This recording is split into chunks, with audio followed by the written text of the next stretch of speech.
ಇವತ್ತು ಕರ್ನಾಟಕ ಸರ್ಕಾರ ವತಿಯಿಂದ ಮಹಾವೀರ ಜೈನವರ ಜನ್ಮದಿನವನ್ನು ಆಚರಣೆ ಮಾಡ್ತಾಯಿದ್ವಿ. ಆ್ಯಕ್ಚುಲಿ ಇದು ನಾಳೆ ಡೇಟ್ ಫಿಕ್ಸ್ ಆಗಿತ್ತು. ಮತ್ತು ಅವ್ರ ಸಮಾಜದ ಮುಖಂಡರ ವಿನಂತಿ ಮೇರೆಗೆ ಏನು ಕಾಲಮನ್ ಅವರು ಇದು ಮಾಡ್ತಾರ ಪ್ರಕಾರ ಇವತ್ತು 30ನೇ ತಾರೀಕು ಮಾಡ್ಬೇಕಂತ ಸರ್ಕಾರ ವಿನಂತಿ ಕೊಡೋದು. ಮತ್ತೆ ಆರ್ಡರ್ ಐತಿ ಇವತ್ತು.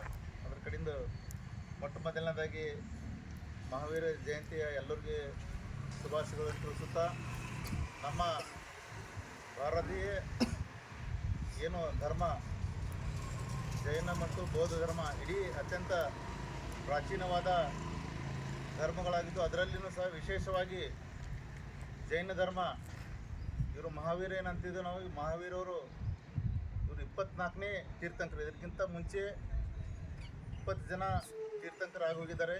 ಇವರು ನಮ್ಮ ಭಾರತದಲ್ಲಿ ಜನಿಸಿ, ಏಕೆಂತಂದ್ರೆ ನಮ್ಮ ಇದು ಧರ್ಮ ಯಾಕೆ ಅವಶ್ಯಕತೆ ಬಿತ್ತಂದ್ರೆ ಆಗಿನ ಕಾಲದಲ್ಲಿ ಧರ್ಮಾಚರಣೆಗಳು ಭಾಳ ಕಠೋರಿದ್ದು.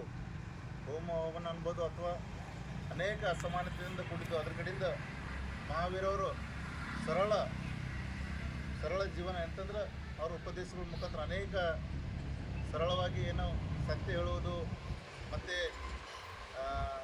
ಧ್ಯಾನ ಪ್ರಾರ್ಥನೆ ಈ ಮುಖಾಂತರ ಜನರಿಗೆ ಇಷ್ಟೊಂದು ಹೆಸರುವಾಸಿಗಿಂತಂದ್ರೆ ಅನೇಕ ರಾಜ ಮಹಾರಾಜರನ್ನು ಸಹ ಅವರು ಜೈನ ಧರ್ಮವನ್ನು ಅನುಸರಿಸಿದರು.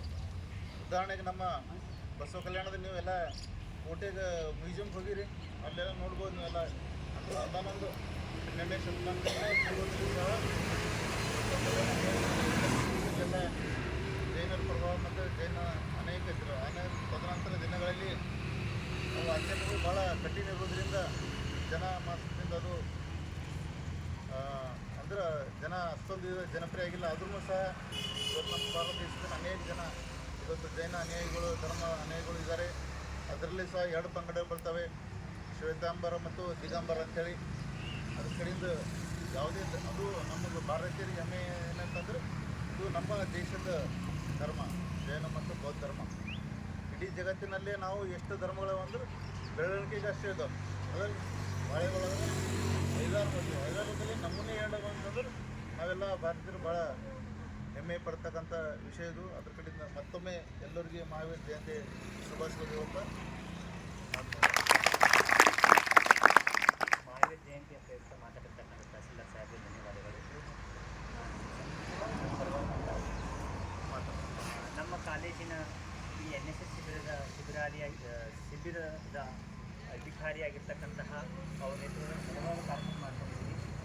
ಇವತ್ತು ಇಲ್ಲಿ ಈ ಕೇಂದ್ರದಲ್ಲಿ ತಹಸೀಲ್ ಕಚೇರಿಯಲ್ಲಿ ಹಲವಾರು ರೀತಿಯ ನಡೆದಿದ್ದೀವಿ. ಅದೇ ರೀತಿಯಾಗಿ ವರ್ಧಮಾನ ಮಹಾವೀರ ಜಯಂತಿಯನ್ನು ಕೂಡ ಆಚರಿಸ್ತಾ ಇದ್ದೀವಿ. ಈ ಒಂದು ಕಾರ್ಯಕ್ರಮದ ಕುರಿತು ನಮ್ಮ